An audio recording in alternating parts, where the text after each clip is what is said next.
Assalamualaikum warahmatullahi wabarakatuh.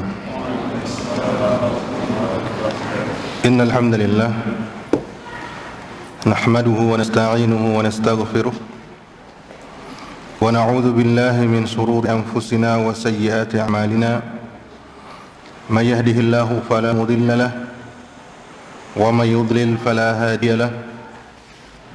Wa ashhadu an la ilaha illallah wahdahu la syarika lahu wa ashhadu anna Muhammadan abduhu wa rasuluh. Amma ba'd.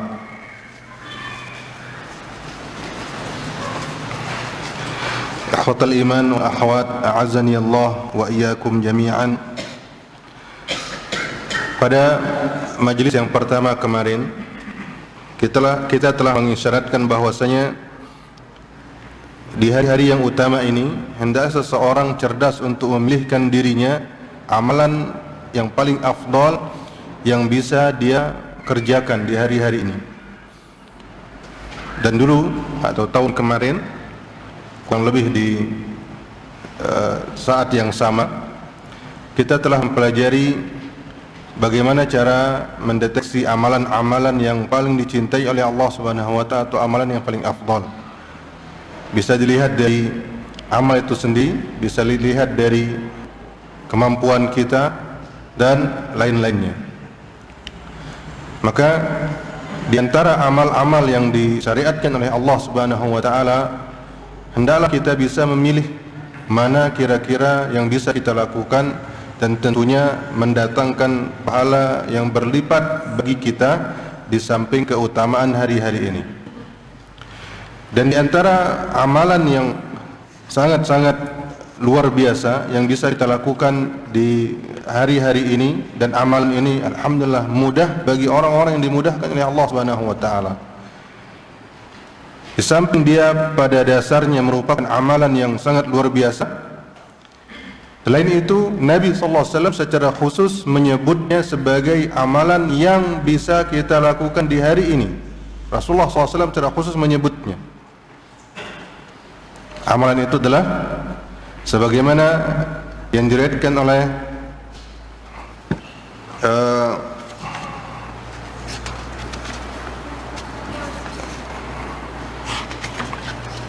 Imam Ahmad rahimahullahu taala dari hadis Abdullah bin Umar radhiyallahu taala anhuma, yang dia intinya sama dengan hadis Abdullah bin Abbas radhiyallahu taala anhuma.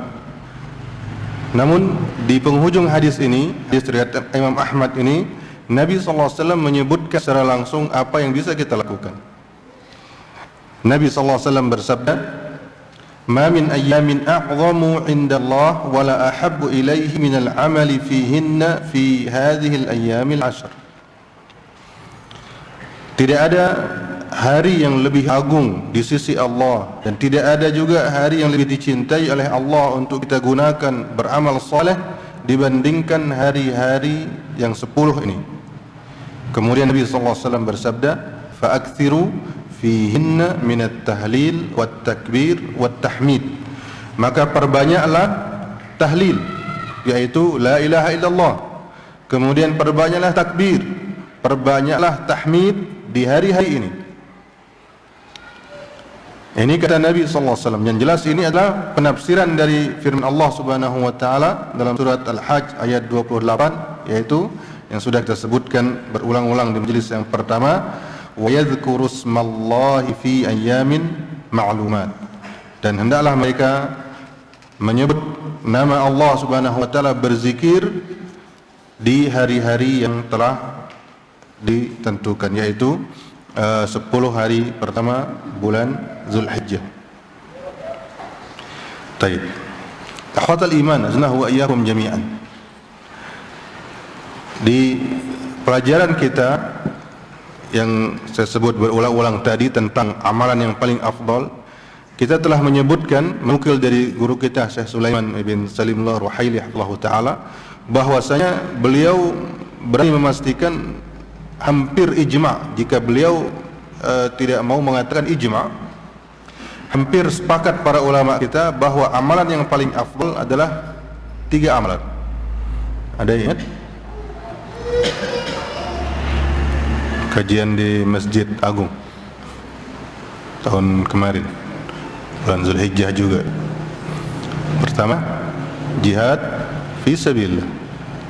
Kedua, yang antum lakukan sekarang ini, menuntut ilmu. Ketiga, zikir.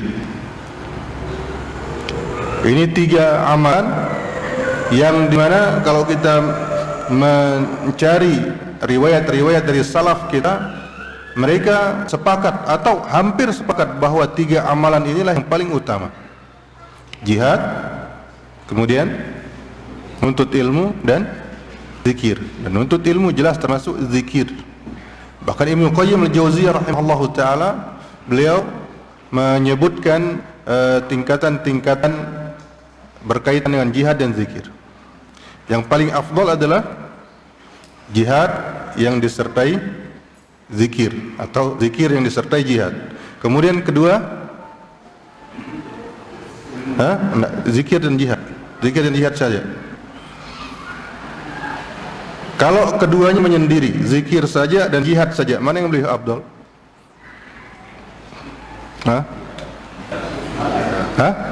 Jihad. Tidak ada yang berpendapat zikir? Zikir. Kenapa zikir, Abu Hamdi?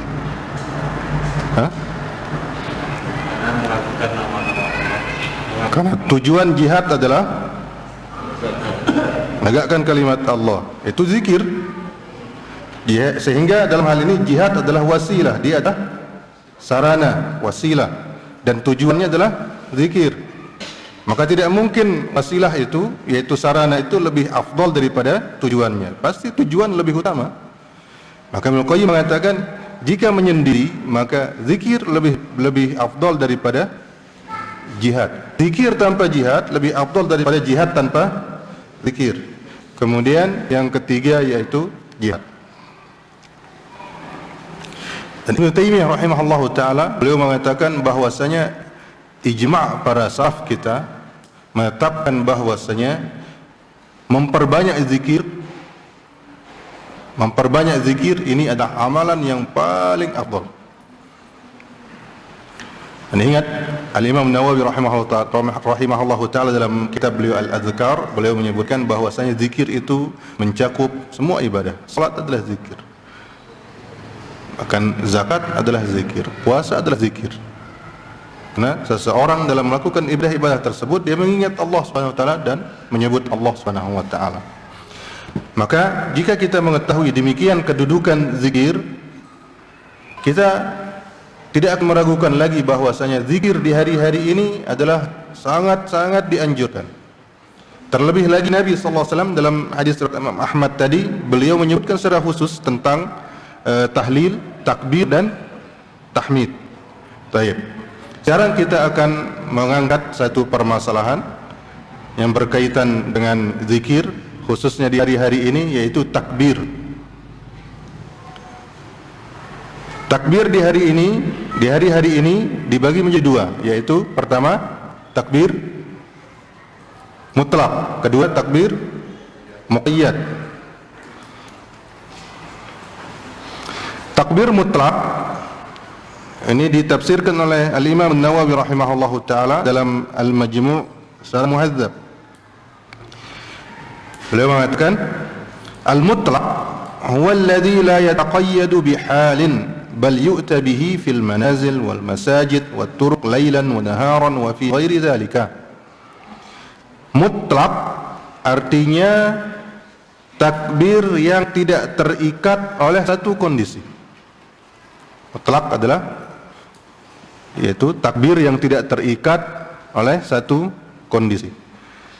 Tapi dia dilakukan atau diamalkan di rumah, di masjid, di jalan-jalan, siang dan malam. Jadi dia tidak terikat dengan waktu dan tempat. Ini namanya takbir mutlak.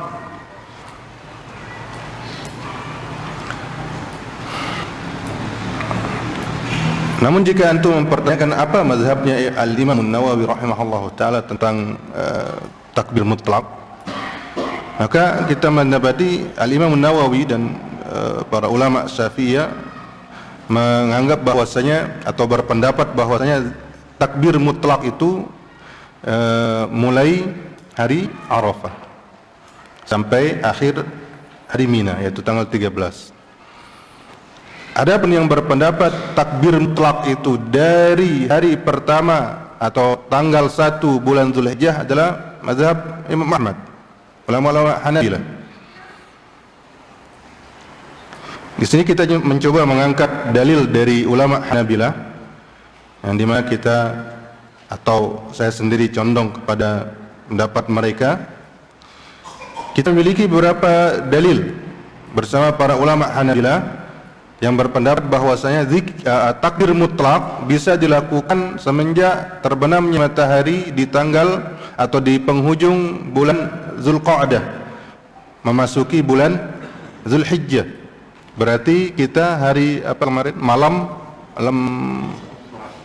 Selasa, mulai malam Selasa. Karena kita Selasa Rabu kita tanggal 1 Selasa ya. Hah? Tanggal 1-nya berapa? Rabu kan? Berarti malam Rabu. Mulai malam Rabu. Baik.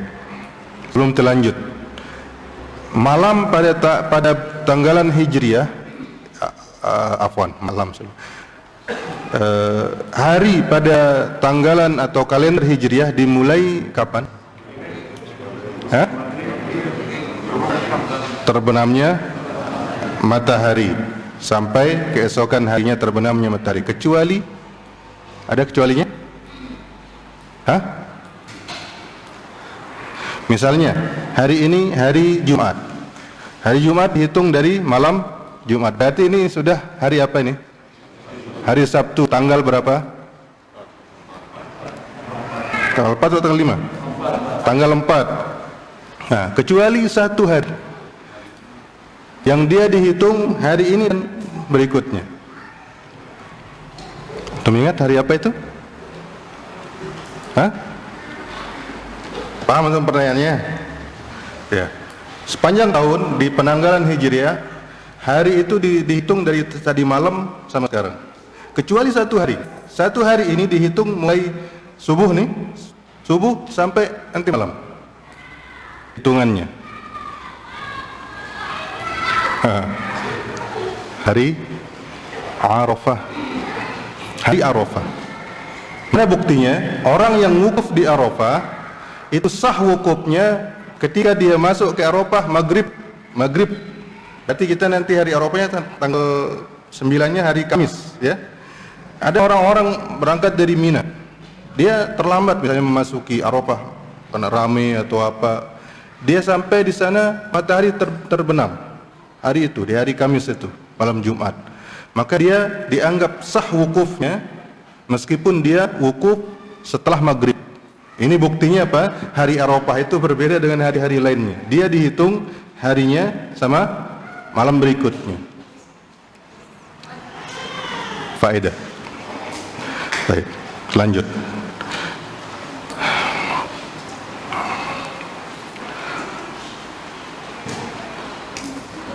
Para ulama Hanabilah mereka berpendapat bahwasanya takbir mutlak itu sejak tanggal 1 Zulhijjah sampai akhir hari tasyrik atau ayam Mina tanggal 13. Apa dalil mereka? Dalil mereka pertama adalah surat Al-Hajj ayat 28. Liyashhadu manafi'a lahum wa yadhkuru ismallahi fi ayyamin ma'lumat. Fi ayyamin ma'lumat itu ditafsirkan oleh Ibnu Abbas sebagaimana dalam riwayat Bukhari yang kita baca kemarin, yaitu 10 hari bulan Zulhijjah. Berarti dari awal Zulhijjah 1, 2, 3, 4, 5 dan seterusnya. Kemudian asar dari salaf kita, dari para sahabat. Pertama dari Abu Hurairah, menurut Imam Bukhari juga. Imam Bukhari menyebutkan bahwasanya Abu Hurairah radhiyallahu ta'ala bertakbir di hari-hari ini, yaitu di hari 10 ini. Radhiyallahu ta'ala anhu. Kemudian riwayat yang ketiga dari Maimun ibn Mihran. Dia adalah salah seorang tabi'in. Hadis yang diriwayatkan oleh Imam Muslim dan Ashabus Sunan. Dia mengatakan, adraktun nas wa innahum layukabbiruna fil ashri hatta kuntu ushbihuhu bil amwaj min kasratiha. Maimun ibn Mihran dia mengatakan, aku mendapati orang-orang, siapa maksudnya? Dia tabi'in. Dia bilang, saya dapati orang-orang, berarti para sahabat. Kita terjemahkan, aku mendapati para sahabat, mereka semua bertakbir di 10 hari pertama bulan Zulhijjah, sampai aku mengumpamakan takbir mereka itu seperti suara deburan ombak, saking ramainya orang-orang bertakbir, tapi sendiri. Wa yaqul, dan dia berkata, Maimun ibn Mihran ini, innan nas qad naqasu fi tarkihim at-takbir. Sungguhnya orang-orang sekarang sudah lalai, melewatkan banyak pahala karena mereka meninggalkan takbir. Ini kapan dia berbicara Maimun? Di zamannya, zaman tabi'in. Apa yang kita bilang sekarang? Kalau Maimun ibn Mihran saja sudah berkata seperti ini zamannya, lalu apa yang kita katakan kita sekarang? Kalau dia menganggap orang-orang ini kurang pahalanya karena tidak takbir, kalau kita berarti apa? Tidak ada pahala. Kita kejar ketinggalan kita. Hadirin rahmati Allah. Wasari'u. Cocok Allah Subhanahu wa taala berfirman dalam banyak ayat, wasari'u. Cepat-cepatlah. Apa artinya cepat-cepat? Itu artinya kita sudah ketinggalan jauh.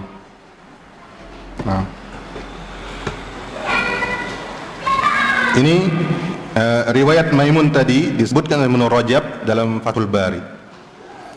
Ini beberapa dalil yang menguatkan apa yang diambil oleh ulama Hanabilah, bahwasanya takbir mutlak bisa dilakukan dari awal bulan Zulhijjah sampai akhir hari Tasyrik tanggal 13. Nah, jelas insyaallah. Mudah-mudahan kita bisa praktekkan. Jadi kapan saja, ketika bekerja, di pagi hari, siang hari, sore hari, malam hari, ketika hendak tidur, ketika duduk bersama istri dan anak, kapan saja, ini kita ajak anak kita untuk bertakbir. Ini adalah pahalanya sangat besar. Pertama, dia adalah takbir itu sendiri sangat luar biasa pahalanya, termasuk zikir. Kemudian kedua, dia disebut dalam Al-Quran, kemudian disebut oleh Rasulullah SAW secara khusus untuk diamalkan di hari-hari ini. Kemudian berikutnya takbir muqayyad. Takbir muqayyad adalah kebalikan dari takbir mutlak.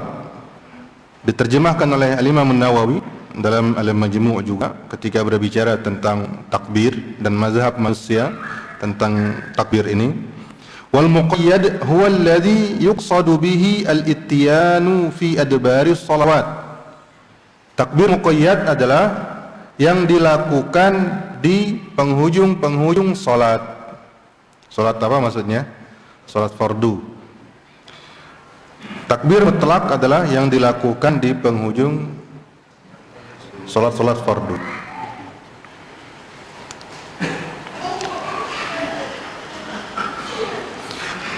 Adapun ini jelas terikat dengan waktu. Pertama, awalnya diawali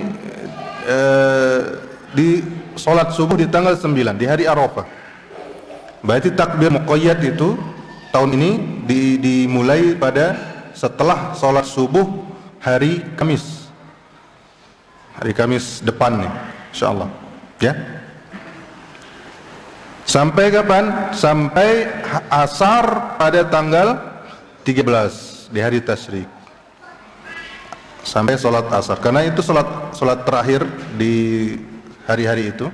Setelah itu sudah tanggal 14.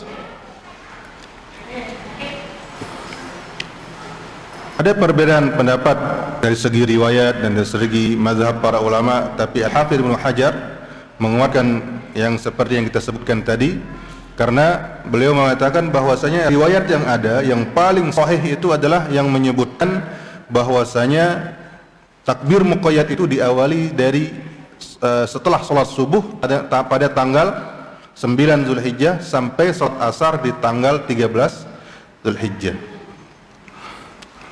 So, nanti kita akan sebutkan riwayatnya dari Umar, Ali dan lainnya. Dalil pertama tentang takbir muqayyad ini surah Al-Baqarah ayat 203. Surah Al-Baqarah ayat 203. Wadhkurullaha fi ayyamin ma'dudah.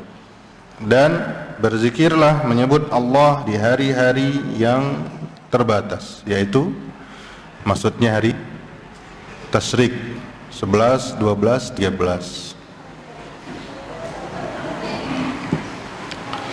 Kemudian Nabi SAW dalam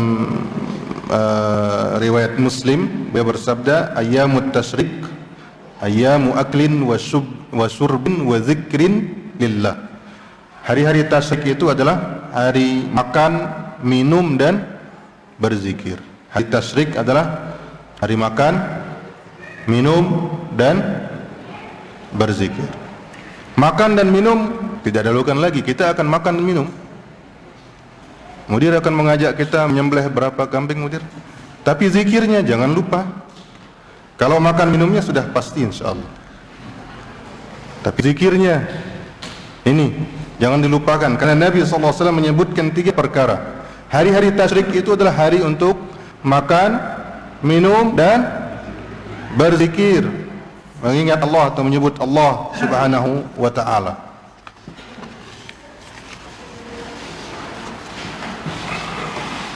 Kemudian riwayat dari sahabat dari Umar bin Khattab radhiyallahu ta'ala anhu, diriwayatkan oleh Imam Al-Baihaqi rahimahullah, bahwa beliau bertakbir semenjak selesai salat subuh pada hari Arafah sampai salat asar di hari tasyrik yang terakhir. Demikian juga riwayat Ali bin Abi Thalib dalam Musannaf Ibnu Abi Syaibah, bahwa beliau bertakbir setelah salat subuh pada hari Arafah sampai setelah salat asar di hari tasyrik yang terakhir. Demikian juga riwayat dari Abdullah bin Abbas dari Imam Hakim dan Al-Baihaqi. Dan Imam Nawawi rahimahullahu taala dalam Al-Minhaj, yaitu syarah Sahih Muslim, beliau menyebutkan bahwasanya takbir muqayyad ini diamalkan oleh kaum muslimin di seluruh penjuru dunia. Di zaman Imam Nawawi, beliau mendapati kaum muslimin mengamalkan takbir muqayyad ini setelah salat fardu, dari selesai salat subuh di hari Arafah sampai salat asar di hari tasyrik yang terakhir tanggal 13.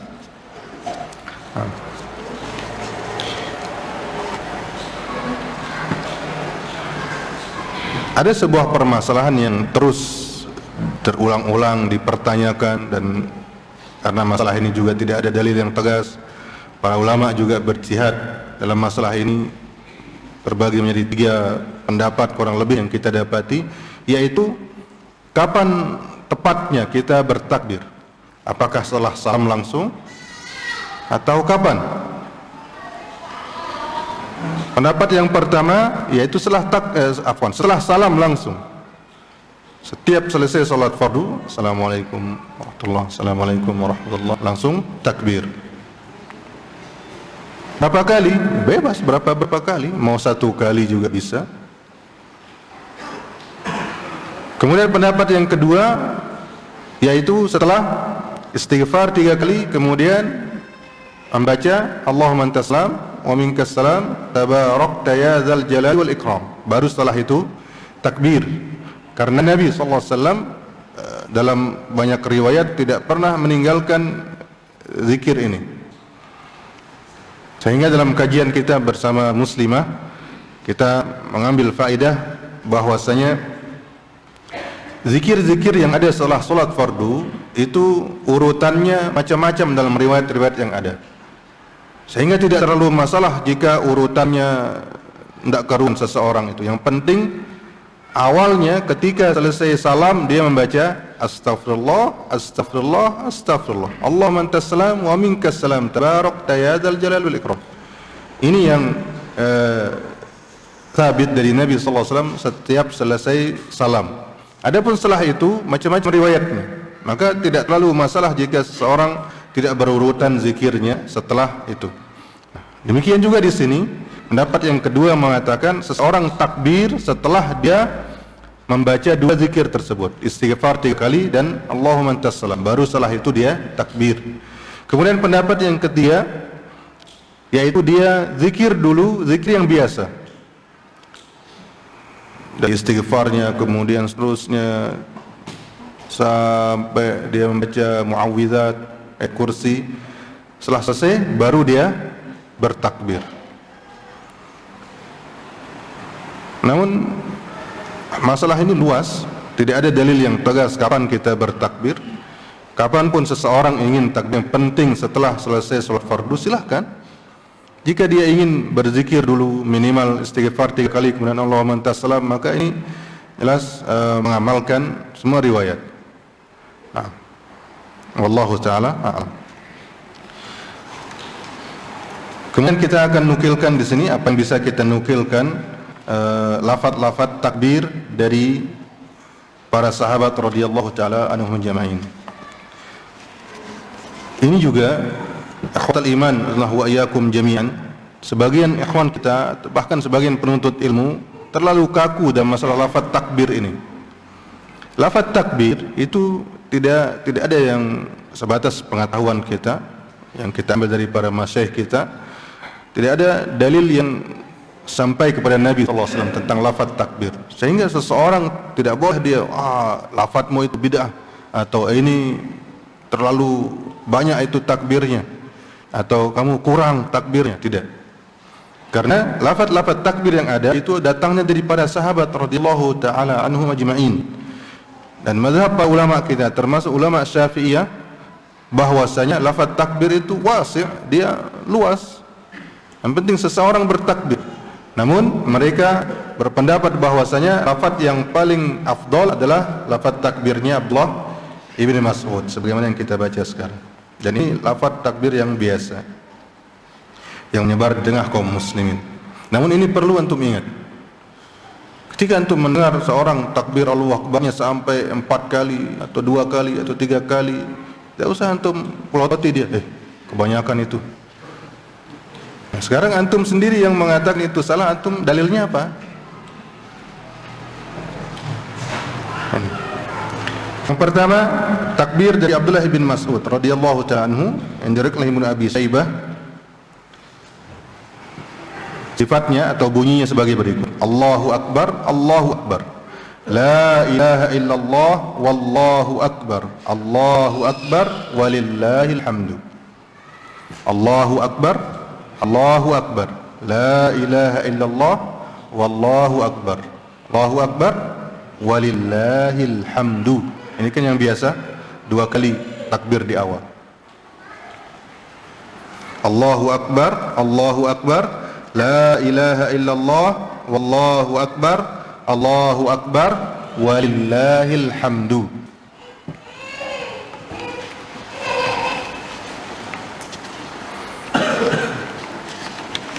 Kemudian yang kedua dari Abdullah bin Mas'ud juga, takbirnya diawali 3 kali. Allahu Akbar, Allahu Akbar, Allahu Akbar, la ilaha illallah, wallahu akbar, Allahu akbar, walillahil hamdu.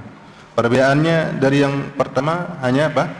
Takbir pertamanya, yang pertama 2 kali, yang kedua ini 3 kali. Sehingga tidak usah ada yang bertanya lagi, mana lebih afdal, 2 kali apa 3 kali? Kemudian yang ketiga dari Salman Al-Farisi, diriwayatkan oleh Al-Baihaqi rahimahullah, Allahu Akbar, Allahu Akbar, Allahu Akbar kabira. Udah itu aja. Allahu Akbar, Allahu Akbar, Allahu Akbar kabira.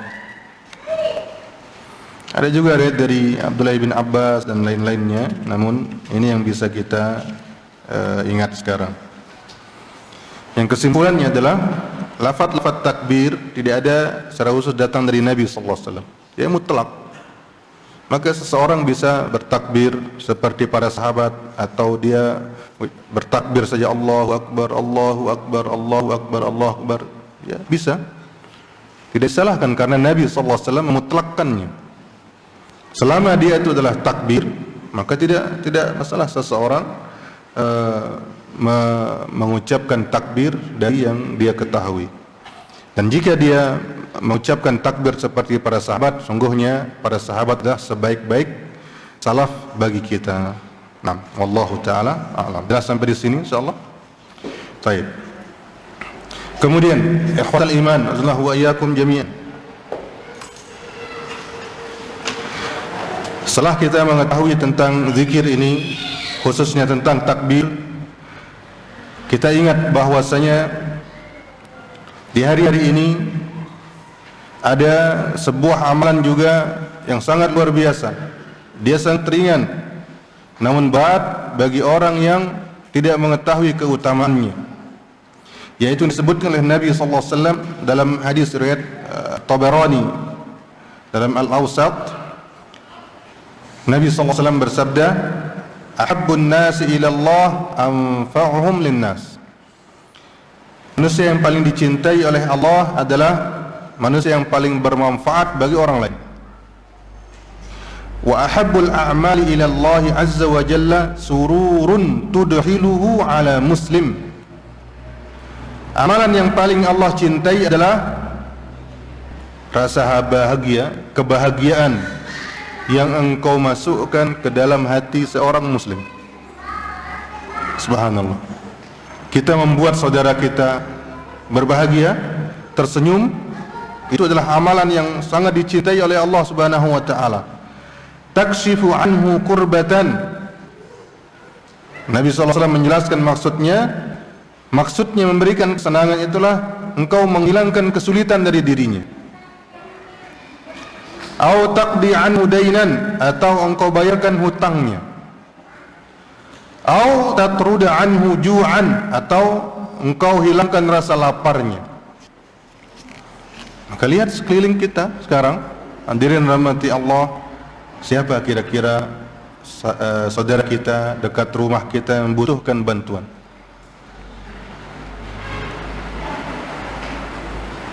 Meskipun dan kalau mampir di mat-mat itu, beli permen, masukkan di kantong, nanti ketemu sama anak, kasih satu.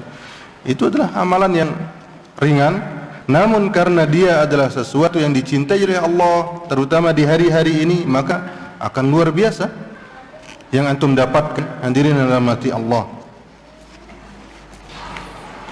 Maka hendaklah kita memanfaatkan hari-hari ini untuk berbuat baik kepada sesama kita, dan tidaklah kebaikannya kecuali kembali kepada diri kita. Kemudian yang berikutnya, kita mengingatkan kembali tentang puasa Arafah yang insyaallah pada hari Kamis depan ini. Dari Sa'id bin Jubair, salah seorang tabi'in kita, diriwayatkan oleh Abu Nuaim dalam Hilyatul Awliya, dia berkata, "Aikizu khadamakum yatasahharuna li shaumi yaum Arafah." Bangunkanlah pelayan-pelayan kalian, yaitu budak-budak kalian, agar mereka makan sahur untuk puasa di hari Arafah. Diriwayatkan juga dari salaf kita bahwasanya mereka mengajari anak-anak mereka untuk berpuasa, yaitu puasa hari Asyura ketika pertama kali disyariatkan, hukumnya sempat wajib, sampai-sampai anak-anak kecil yang belum bisa berpuasa dibuatkan mainan oleh para sahabat supaya mereka bisa melupakan lapar mereka. Kalau mereka menangis dikasih mainan. Inilah yang perlu dilakukan oleh setiap orang tua, hadirin rahmati Allah. Sungguh saat ini di masa wabah ini kita membutuhkan hal-hal seperti ini. Demi Allah, kita telah lama jauh dari pengajian, sehingga kita mungkin dengan diam di rumah, menjaga jarak, meliburkan kajian, bahkan meliburkan anak-anak kita sekolah, mungkin kita selamat dari wabah corona tersebut, tapi jiwa kita itu yang berbahaya sekarang.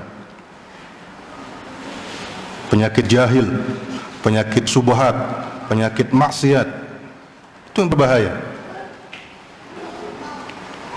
Maka bersyukur antum di Sumbawa ini diberikan kelonggaran untuk hadir kembali di majelis-majelis seperti ini, sehingga antum bisa jaga diri antum dari penyakit badan, sekaligus antum bisa jaga diri antum dari penyakit jiwa. Dan terutama anak-anak kita yang sekarang, anak-anak kita, mereka ada kelonggaran untuk pegang HP, alasannya untuk belajar online, padahal kadang-kadang sedang main game online. Kalau antum tidak pandai menjadi orang tua, penyakit yang menimpa anak antum lebih parah daripada COVID-19. Akhlak mereka rusak, seterusnya. Ini mengerikan. Maka hendaklah kita masing-masing dari kita menyadari tanggung jawab kita sebagai orang tua. Bagi antum yang sudah terbiasa memberikan anak-anak antum HP, membebaskan mereka main game, maka stop dari sekarang. Besok kalau antum terus membiarkan, antum akan menyesal nanti. Ada salah seorang masyayikh, dia waktu itu sedang nunggu kereta di stasiun. Lalu ada seorang anak kecil yang masih menyusu. Bayangkan, masih menyusu, berarti usianya maksimal 2 tahun lah, atau belum genap 2 tahun. Begitu dia melihat Syekh ini, orang tuanya, abinya langsung mendekat. Syekh, tolong nasihatkan saya supaya anak ini bisa saya didik menjadi anak yang baik. Perhatikan anak ini, setiap dia menangis langsung dikasih nyusu. Begitu terus. Syekh ini bilang apa? Oh, Anda sudah ketinggalan kereta. Sulit, katanya. Karena cara Anda mendidik seperti itu sudah dari bayi, setiap dia menangis begitu. Dia kasih apa yang dia mau. Itu betul. Dia cerita waktu itu, kalau tidak salah ini kejadian di salah satu negara di Afrika. Ketika penjajahan Perancis, dia lihat anak itu ketika dia dewasa diambil haknya oleh penjajah, dia menangis-nangis seperti anak kecil, padahal sudah dewasa. Persis seperti yang dilakukan ketika kecil. Subhanallah. Bagaimana sekarang anak-anak kita sudah SD, SMP, SMA? Sejauh mana kita ketinggalan kereta sudah? Maka adrik, tidak ada waktu untuk mengatakan sudah terlambat. Mungkin juga salah kita yang mencontohkan hal yang tidak baik pada anak-anak kita. Ini maka akhwatul iman wa iyyakum jami'an. Perhatikan ini. Ini sungguh renungan yang pantas untuk kita renungkan bersama. Kita selamat dari wabah mungkin, dan semoga Allah Subhanahu wa taala memelihara kita dan seluruh kaum muslimin, terutama di Sumbawa ini. Tapi kita terancam penyakit yang lain. Maka antum ketika diberikan kelonggaran untuk menghadiri majelis, antum jaga kesehatan fisik, kemudian juga berusaha untuk menyimak dengan baik dan berusaha mengamalkannya. Doa kepada Allah Subhanahu wa taala supaya diberikan taufik, supaya kita bebas dari segala macam penyakit, terutama penyakit dalam agama kita. Jangan sampai musibah ini menyentuh agama kita. Ini hal yang ditakuti oleh para salaf itu, rahimahullahu taala. Nah, maka di hari-hari ini kita ajak anak-anak kita untuk banyak-banyak membaca Al-Quran. Setelah sholat subuh itu, paksa mereka membaca Al-Quran. Mungkin sehari 2 hari mengeluh. Antum tahu siapa anak hafiz, yang anak kecil yang hafiz? Musa. Ketika ayahnya atau abinya ditanya ketika dia berkunjung ke As-Sunnah, gimana caranya ini? Anak saya sulit sekali disuruh menghafal Quran. Ya sama, anaknya sama semua. Ini juga kalau disuruh ngapal nangis juga. Kalau udah tidak mau sudah. Tapi bagaimana kita terus membiasakan dia. Cuma kita begitu kan? Begitu. Sama anak kita. nangis sedikit, nangis tuh, kasih dah HP-nya, gitu. Kasihan dia, pusing, dapat tugas dari gurunya, padahal tugas dari gurunya video cuma 2 menit. Game online-nya berapa? Berapa Bu Ibad? 24 jam. Subhanallah.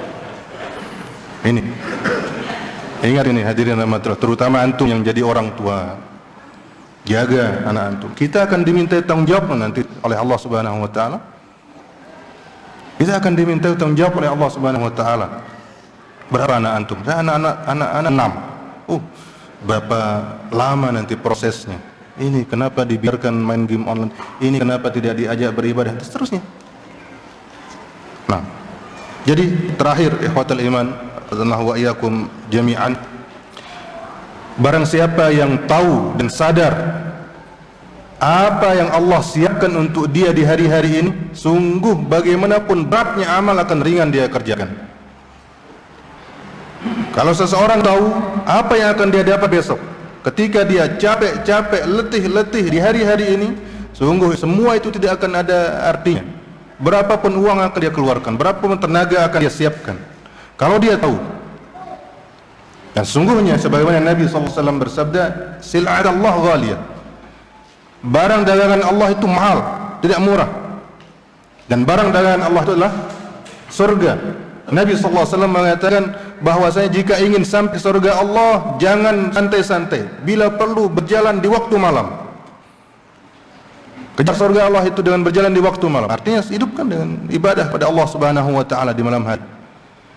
Kita harapkan ketika kita terbiasa melakukan amal soleh di hari-hari ini, dan itu bukan sesuatu yang ringan, maka diharapkan kita akan ringan beribadah di hari-hari yang lain. Karena kebaikan itu dia saling panggil, hadirin rahmati Allah. Ketika seorang rajin solat, maka ibadah yang lainnya akan dipanggil. Sini mudah kita lakukan satu persatu. Sebagaimana maksiat akan saling menyeru satu sama lain. Mulai dari melalaikan solat, nanti akan bertambah lagi berdusta dan seterusnya. Na'udzubillah.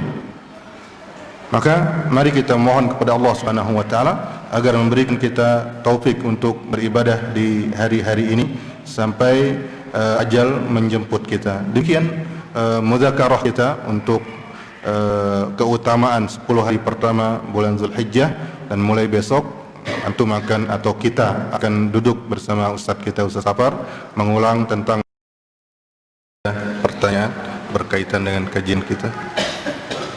Contoh.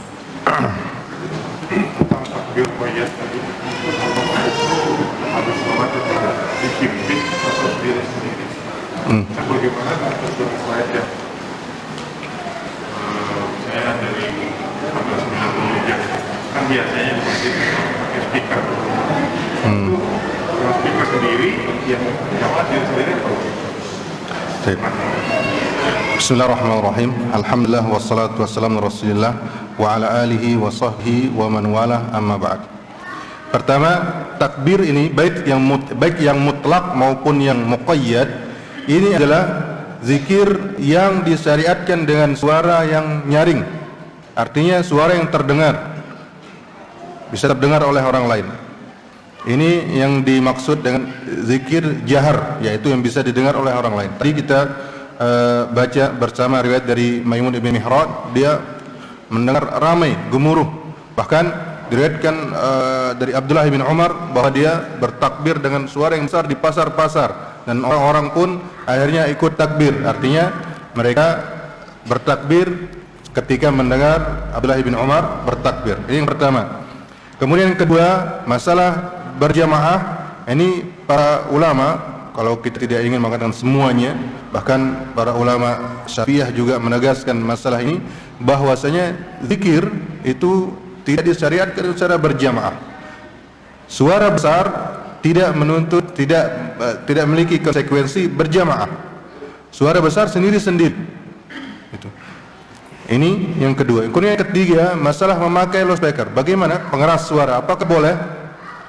Jika maksudnya 1-2 kali untuk mengingatkan kaum muslimin yang ada di luar masjid untuk bertakbir, maka tidak mengapa.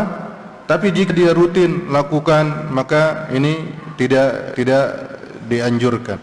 Wallahu taala alam. Jika untuk mengingatkan di waktu, bukan hanya di waktu salat, di waktu-waktu pagi, sore misalnya, diingatkan untuk bertakbir lewat pengeras suara, maka tidak mengapa. Wallahu taala alam.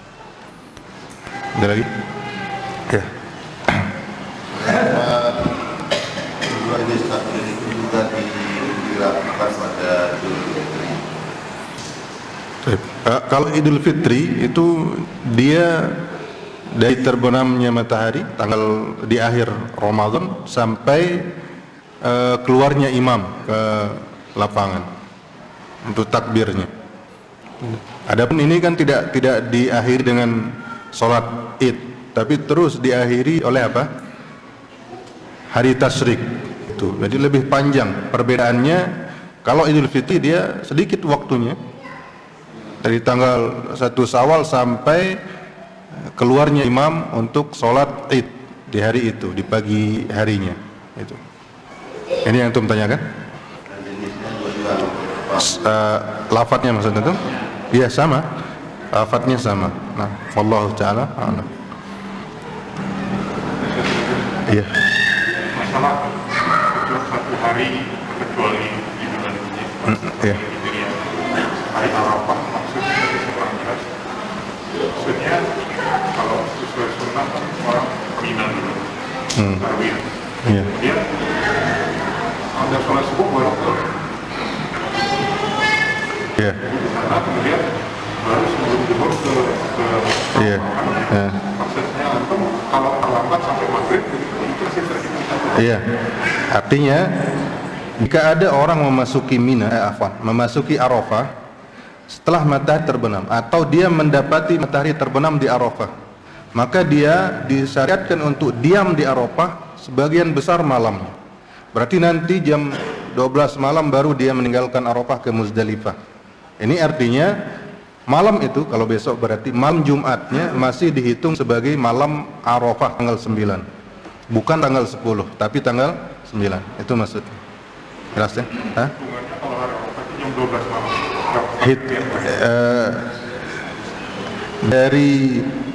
Dari subuh itu, dari fajar sampai pertengahan malam.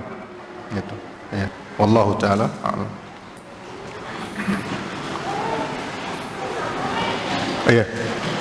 Tentang takbir sering kita dengar di masjid-masjid Allahu Akbar, Allahu Akbar, kabira, walhamdulillahi katsiran wa subhanallahi wa ta'ala.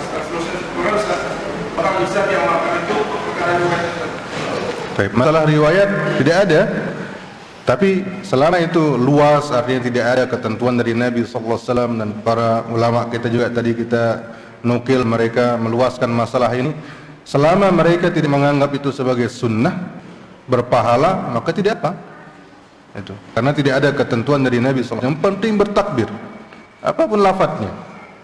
Mereka bukratan wa asila, walau karihal musyrikun, walau karihal munafiqun, dan seterusnya. Jika itu yang mereka bisa, silahkan, tapi syaratnya jangan anggap itu sebagai takbir yang sunnah yang berpahala. Nah, itu jelas ini insyaallah. Wallahu taala a'lam. Ya. Masalah berarti bagaimana dengan para perempuan apa disyariatkan dan juga mengaskan suara Ya, baik.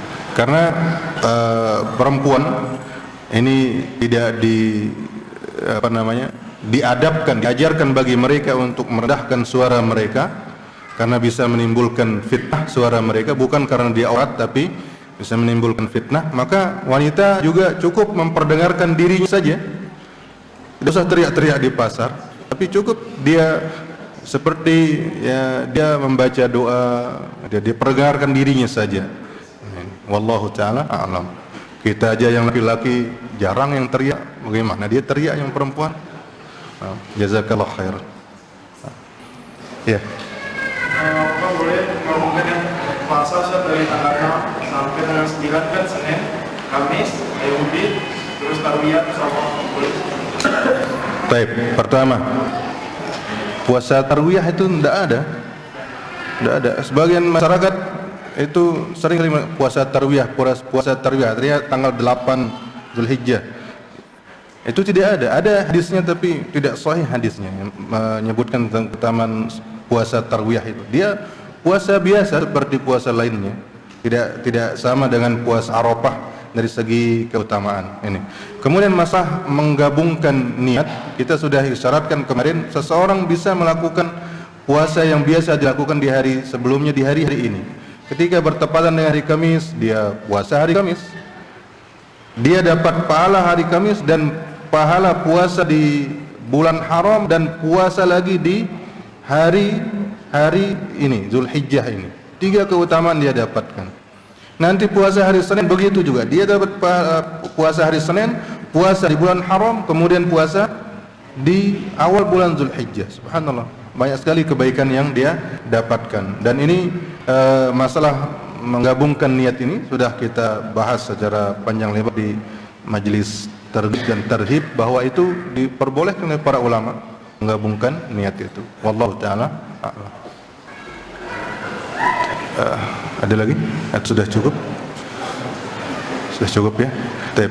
Jazakumullahu khairan. Mohon maaf atas segala kekurangan. Mudah-mudahan Allah Subhanahu wa taala memudahkan kita untuk mengamalkan apa yang kita ilmui. Subhanakallahumma wa bihamdika asyhadu an la ilaha illa anta astaghfiruka wa atubu ilaik. Wassalamu alaikum warahmatullahi wabarakatuh.